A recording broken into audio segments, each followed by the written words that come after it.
and freezing. I think that there's issues with YouTube tonight. It took me 3 different devices to be able to sign in, and it seems to be freezing. So hopefully it's going to hang in. Hopefully we're okay. Thanks for joining me, and yeah, we don't need music, Nick. So thanks for joining me today, and I guess this is what happens when you go away on vacation, right? When you come back, nothing works. So just quick update, because I know a bunch of you want to know. Vacation was interesting. I was going to say great, and in some respects it was great. Interesting is a more apt description of it. First and foremost, Croatia, if you have not been, it is stunning. It is an absolutely beautiful country. And I didn't really realize, I'm going to call them mountains because they felt like mountains. I don't know if the Croatians call them hills, but they're big suckers. And they felt like mountains to me because it was a bike trip. And it turned out there was like 24 of us, and we were on this boat. So we were boating from port to port, supposedly, and then biking. And so some days we're only going to be like 18 to 20 kilometers. There was going to be one long day, which was 55. But we're at the end of the season. So a number of the ports were almost shut down. There was like only maybe 1 or 2 restaurants open. And it was a little boat. It was a little boat. So the rooms were the little cabins that we were in. You had a little tiny narrow hall when you first walked in, which is between your bed and the wall. And by bed, I mean like 2 small bunk beds. I am not particularly extremely tall. Like I'm 5'8". I think I used to be 5'9". I'm 5'8" now. But I was only an inch away from the wall with my head and my feet were against the other wall. So my nephew, who is 6'4", maybe, I think Alec is 6'4". My brother, who's maybe about 6'2". There were taller people. They didn't fit. They slept all week with their knees drawn up to their chest. And we had en suites, which is a bit of a misnomer because it was a toilet and a sink. And, you know, again, if I closed the door, my knees were hitting the door. And if I turned sideways, my knees were hitting the sink. And the shower in that bathroom was, you just, from the tap, you just pulled the handle out. So I was washing my hair over the toilet. It was lovely. It was an interesting experience. But the most interesting for me was this. I have bad arthritis. I have degenerative arthritis in my hip and my shoulder. And repetitive movement aggravates it, makes it worse. So I had asked up front about this whole e-bike thing. And this was my brother, his wife was arranging it, my nephew, my niece were going, my sister-in-law's brother and sister and family were going, my younger sister was going. So it was going to be this whole big family thing. And Nick, bless him, was staying back here to take care of the shop for me. He's got really bad knees. He wouldn't have been bike riding anyway. But he was still generous enough to say, go, enjoy your family, and I'll watch the shop, until it got close to the shop coverage. And then he started getting really kind of nervous about cashing people out. But I had asked a friend about e-bikes. I'd never been on an e-bike before.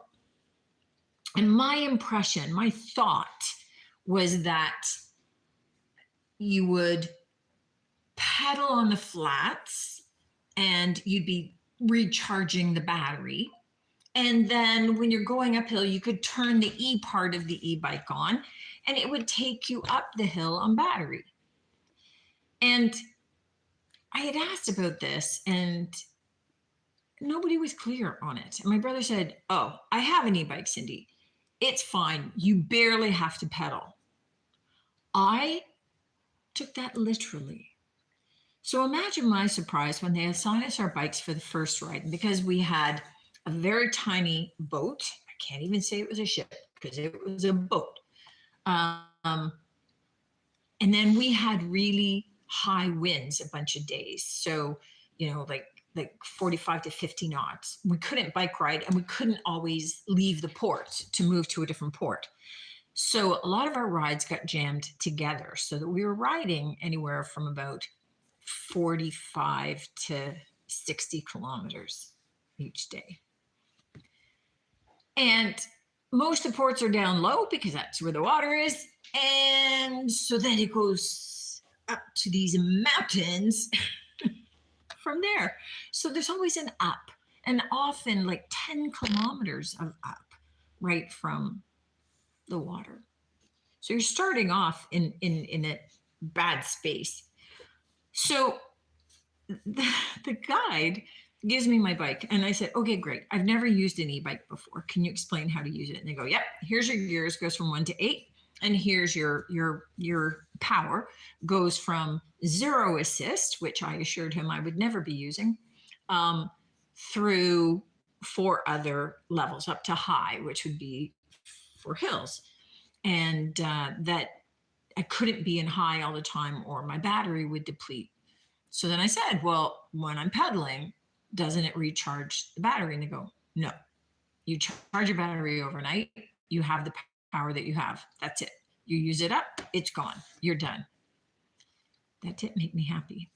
And I said, okay, but when I turn the power on, like if I have it on high going up the hill, like I'm not pedaling. And they go, it's not a scooter. It's not a scooter. It's a bike. It doesn't move if you don't pedal. I'm going, what do you mean? What do you mean it doesn't move if I don't pedal? So you are constantly pedaling. Oh my gosh, you guys. My pain meds, normally I'm taking, and I'm saying pain meds, but it's just Tylenol for arthritis that I take. I'm not good with pain medications or medications, period. So normally I would take maybe 1. On a rough day, I would take 2 a day. I was popping 8 of those babies every day just to be able to manage the pain. It was crazy. So yeah, I was really badly misinformed. My brother thought it was funny. He was the one that misinformed me, and you have to know my brother to know that was his sense of humor. The first day, because I couldn't work out what level I had to be in and what gear I had to be in to be able to do the hills. And nobody had explained that you actually have to pedal backward when you're switching gears on these suckers. And you can't do it on a hill because then the bike stops dead. And I can't keep going on the hill. And it was crazy. I may have fallen off a couple of times because my leg gave out. It was interesting. But Croatia, stunning. And the ports, super cute. Split with the palace there that we stayed in for the first night or 2, and then we finished with a night in the palace, which is where the Diocletian palace is now all turned into private apartments and little hotels and shops and boutiques and things like that. So it's very cool if you were thinking of going. It is just a beautiful country, and we had great food because it's just right across from Italy. There was a lot of pastas, pizzas, risottos, but again, because you're right on the Adriatic Sea, a lot of seafood and black squid ink risotto was a specialty. That it was pretty much everywhere that you went, and it was actually delicious, as was the octopus. So that's my trip. I'm back. I still may be popping a little bit of pain medication in recovery mode, but I'm not a day-to-day. So it's all good. And, it's an experiment, washing your hair by over the toilet. I don't want to say in the toilet because I didn't actually put my head in the toilet, but it was a little bit crazy. All right, let's jump to this week. I had done a lot of gathering before I left on vacation because I knew that this past weekend was Canadian Thanksgiving and I wouldn't be getting anything done once I got back. So we got a nice kind of eclectic mix and some really cool things, I think. So glasses on. First up, I have this two little porcelain canister sets. Let me just put my fingers on the lids to see where the, and they both have little transfers on the front in kind of French. They're in a light tan color. The dimensions are on the website, so you can check queenbeecreationshome.com. But $10 for the pair of these. I have a container of water from a craft sitting there that I just about knocked over, and I'm kind of like, well, that feels like that's going to be my life today. All right, I love this big mug. It's kind of like in a slightly gray toned white, and then the deeper gray base with these lovely kind of carved outline, pale pink heart-shaped flowers. $7 for this nice large kind of latte sized mug. And okay, I love this teapot. So this elephant teapot, I think I put that down. Yeah. So I found it online. The lowest price I found it for was $30. This is from the Boston Warehouse. And he's $18. And quite honestly, looks like he's never been used. So brand spanking, pretty much, I think. I mean, everything is used because I'm not getting it from a wholesaler. But, you know, occasionally I get things that you can just tell sat on display. He's one. He sat on display. This guy, so this bowl and plate set, and you can see that they both have kind of the little bit of bamboo on it. This is from Japan. This is a Kusui bowl and plate. And normally the plate itself would sell for about $44. The pair of them in this beautiful green are $16. And then let's go to this guy. So this is in a beautiful aubergine color, which is eggplant. Aubergine's eggplant. Is an epicure. So an epicure baker, it too is pristine. I don't think it's ever been used because when it was all taped shut when I got it, but I loved the color, and it still had the original instruction booklet on the inside. So this is as new for $14, used and a little bit scratched up, which was the best that I could find, was $22. But originally from Epicure, it would run closer to $60. I think it's the best I could find. Okay, there's this big, heavy, handmade pottery bowl. And this was made with, you can see like the coils, the big coils that was made around the fir trees and stars. And then it's got like a thumbprint edge, almost like a pastry edge, right? And then a little bit of spatter on the inside. It is signed on the bottom. Daybreak by Amanda. I just thought it was super cute. I loved kind of that primitive stylized look of it. I loved the coils. So it's very solid as well. $13 for that guy. And then we go into something much more delicate. So this is a Grimwade's chintz dish. So Grimwade's is from Royal Winton, I believe. And this is an old vintage dish in great shape. I mean, obviously it's, well, maybe not obviously, but you can see in the back that it's got some crazing there and a little bit of aged discoloring, right? Just, you can see that light kind of buttery background has started to deepen a little bit. Still perfectly functional, no major chips or cracks or anything with it. And normally this, I saw online one with a bit of a chip in an edging for $28. This is $9 in the shop. And just, I love the chintz pen. It's super cute. All right.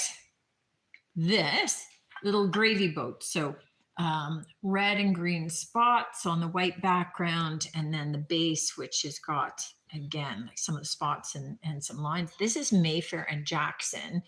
I'm selling it for $10. And if you're familiar with Mayfair and Jackson, then you know that this probably starts at about 30 and goes up. Good make. A lot of people collect Mayfair and Jackson ware. Pretty small. Sorry? Pretty small for gravy. Okay, not everybody douses everything in gravy like our family. You know what? It's like I would have to get like a big honking pitcher to satisfy I everybody. think you have one at home. It's that bad. So especially if I do meatball gravy, because then you also have all the meatballs in there. Little ones, little meatballs. All right, this is an old vintage Talavera trivet. So Talavera from Mexico, that's in the redware pottery, bit of crazing in the back, but definitely easily identifiable as one of theirs with, I'm not sure what kind of animal that is. Kangaroo. No, it might even be a bird. I'm not sure. Sometimes there's, because they're all individually hand painted, but $9 for this. And again, a lot of people collect Talavera pottery. So nice solid piece. It's got the raised ridge for it.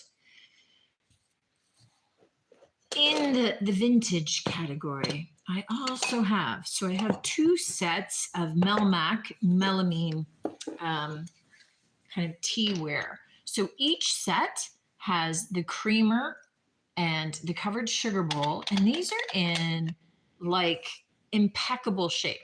They are not scratched, they are not cracked. And for something that came from, when was this? 1940s, I think. No, can't be the 40s. Maybe it could be the 40s. 50s probably. Anyway, in the turquoise. So this, the first set, so the Melmac set 1 has the covered sugar bowl, the creamer, and 4 cups to it for $25. And then the second set has a covered sugar bowl, the creamer, and 3 mugs for $20. The lowest price I found, just the covered sugar and creamer in this style, was $45, $44.45. And I think, yeah. So $25 for the full set is a good deal, especially if you're into a lot of those, the vintage looks of these. But these are in awesome shape. They look like they just came out of the back of somebody's cupboard that never used them, because they're perfect. And those are manufactured originally in Canada, actually. So just kind of a plus for us Canadians. Okay, these guys. So this is a set of 4 of these crockery soup bowls. Now, okay, I'm saying that they're soup bowls. You could use them however you want. Chili bowls. They would be good with, if you want to make like individual shepherd's pies and then freeze them and then take them, because they would do fine in the freezer. Or, you know, nut dishes and that sort of thing. So 4 different colors: the yellow, gray, deep indigo blue, and red. So the set of 4 is for $18 on these. I'm just looking to see if we had pricing on them, and I didn't on those guys. So sorry. I have 2 of these big Pfaltzgraff Pistolet latte mugs. So they're just in this nice, I think I have 1 or 2 other pieces, like little trays or something in the shop in the Pistolet pattern. But these 2 nice large mugs, these guys retail for $26 a mug. I'm selling the 2 mugs for 11. I don't know why I put 11. You got a couple things. You got a platter and a dish. Yeah, so I thought that I did. So there's a platter in this pattern and a dish in the pistolet pattern as well. They tend to be quite popular, but I liked the mugs because it wasn't as patterned as like the big platter is. It's just got like those lovely little pale flowers up on there, but these have got some weight to them. They're substantial little guys. Whoa! Okay. Well, that was fun. It all fell down. Okay. Sorry, guys. The stand is designed. Okay, I'm just trying to make sure that you hang in there till the end. The stand is designed for my iPad, but it didn't. The iPad wasn't working, and then my other iPad wasn't working. I'm not moving it. Next going, slide it out. I'm going, I'm not moving it.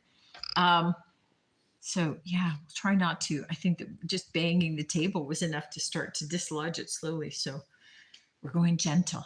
We're going gentle. This is a hand blown amethyst glass vase. So you can see that it's kind of almost like a bud vase. Lots of the heavy glass on the bottom here. $9 for this guy. Cute. It is cute. I like that. Speaking of cute, look at these salt and pepper shakers. Aren't they the cutest little fish? Just in kind of like a light gray blue. So two little fish. Just I love these guys. Super cute. $5 for the little fish salt and pepper shakers. And I have this is I'm trying to think where this is from. So this is a Trojan redware vase. Bulgaria. And I was going to say, I think it's Bulgaria. So Nick confirmed it. So this is older. This is definitely a vintage piece. And these can be quite pricey. I didn't find any that was this size though. I found bigger ones as opposed to this size. But this is $9, and I think that it would be worth at least 3 times that.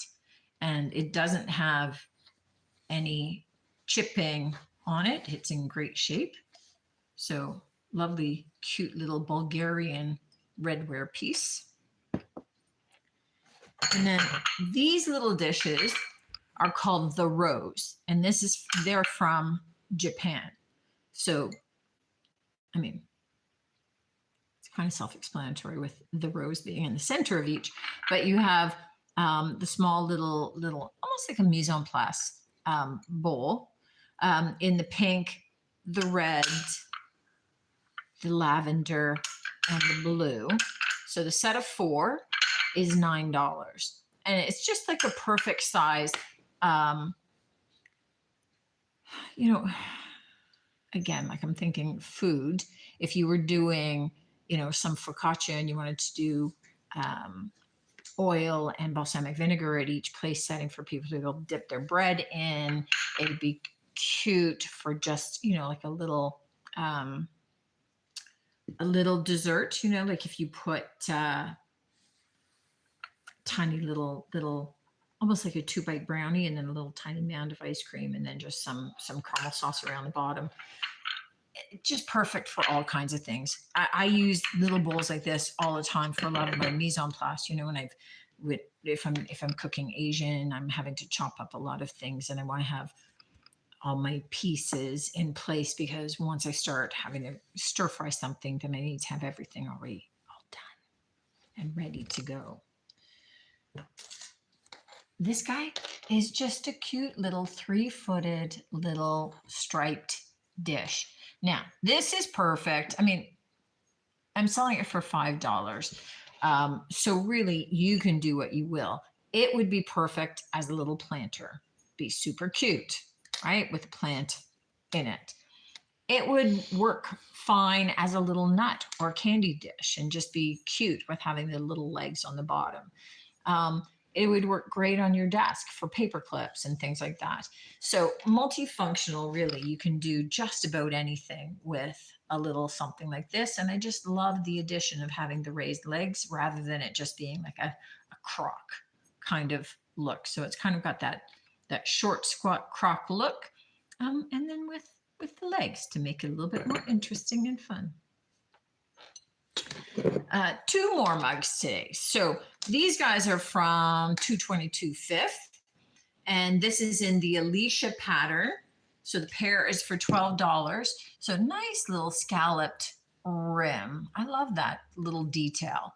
And just in like a beautiful, soft kind of floral pattern on those. So they're a nice size, 3-finger mug, but whereas this is heavy and thicker in the mouth. So some people like a really thick cup. Some people like it much thinner, right? Just the mouth feel as you're sipping. People have a preference, and so those ones more delicate. This bottle, I just love the bottle. So I called it a bubble bottle because of those big circular raised bubbles on the bottom. It's just kind of an interesting piece. Certainly you could use it as a vase. You could just use it as a decor item on the shelf. It's $6. You could use it for oil or vinegar and just put a little cork in the top. So multifunctional that way, but I loved the detail of the raised bubbles in the bottom. And I loved that it's like a textural element as well as a visual element. The last two items are figurines. So Jim Shore from Heartwood Creek is, usually I get in like a lot of the angels around Christmas time. I just got in like 3 little wise men, maybe about a month and a half ago, because Nick was going, "What are you showing Christmas?" And they went right away. I've never found the snowmen that he does. Those people do not give up. They take I think they get buried with them. So the snowmen are a really rare find. There are other figures that he does, and he's known for like his designs all kind of involve sort of almost like patchwork quilt patterns.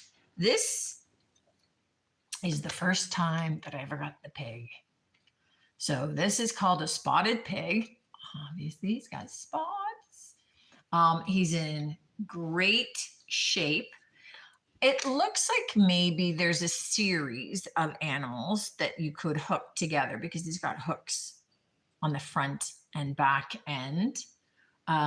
But it's the detailing, right? It's like all that carved, intricate detail, even on the wheels, that makes this definitely a Jim Shore. I mean, it's also signed Jim Shore and Heartwood Creek. The spotted pig in the shop is $14, but the cheapest I found him online was $60.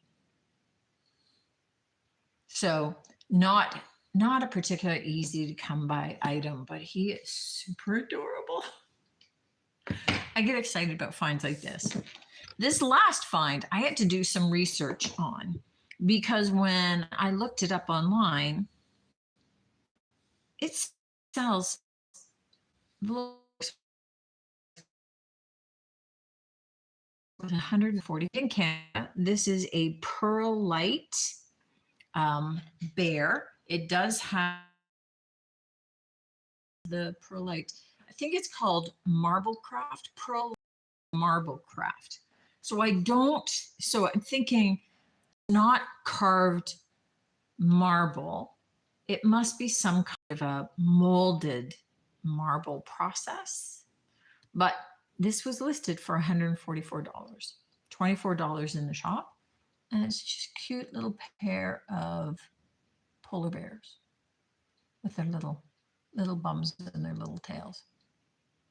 So prior to this, I wasn't familiar with Pearlite Marblecraft. So it was interesting for me to discover they're from Canada. Mm-hmm. And that they've got some value. Who knew? You could pay 144, you could pay 24. That's easy math, really. So super cute and an interesting find for me. And that's usually how it goes for me in terms of ending up learning some of this because I get something in for the first time. And it just kind of goes from there. I have to find out about it. And sometimes I'm just picking things up because they look interesting, or, even if I'm getting it from estate sales, often the person that even had it doesn't know about it. know about it. They may have inherited it from their mom or something, and they have no clue. Who knows? But that was an interesting little find. And certainly if it's something that you know of and that you collect, I'm assuming it's a pretty decent price for them. They're in great shape, no chips, no cracks, no nothing. Okay, that's what I've got for you today. Yeah, sorry about the phone popping out of the stand. I don't know what was going on with the iPads. Both of them rejected YouTube for whatever reason. Luckily, I had a phone backup, so we are able to go ahead anyway. Thanks for tuning in as always. Sorry that I was away for 2 Wednesdays in a row, but I'm back now and not planning to miss anything until maybe come the summer. I have no other plans. No plans, just to work. That's it. So thanks as always for tuning in. Check out everything that you saw tonight, along with, thousands of other products on the website, queenbeecreationshome.com. Just to let you know, no, we are not yet shipping to the States again. It's still kind of a crazy process and system, and most of the shippers, it's changing daily in terms of the services that you can offer and what the processes and the steps are. And I just don't have that kind of time in my life to be changing all of that daily by each box. So I'm waiting for everything to stabilize. So then if I have to figure it out, I just have to figure it out once. In the meantime, the Canadian postal strike is moved to a rotational process, which means I can get things out by Canada Post now and not just by couriers. But they're definitely going to be slower in arriving and working through, especially if it happens to be going through a depot that becomes part of whatever the rotational strike is at the time. So just a little patience. It will arrive and get to you when Canada Post gets to it. It's just a little bit slower. We will be getting things out as quickly as possible. So any additional waiting time is due to Canada Post, and nothing we can do about that. We will always ship by other methodologies if we can, if it's not an exorbitant add-on price. And for some of you, I know that you had ordered some packages and asked to wait until Canada Post came back because it was like $20 more to ship through some of the other carriers. So they always get a little bit crazy when they know they have you because Canada Post isn't available. So right now, shipping is a bit of a nightmare, but hopefully that will improve. And we'll do everything we can to get your purchases to you as quickly as possible. Thanks always for your patience, guys. Appreciate you. Good to be back, and look forward to seeing you next week. Until then, take care.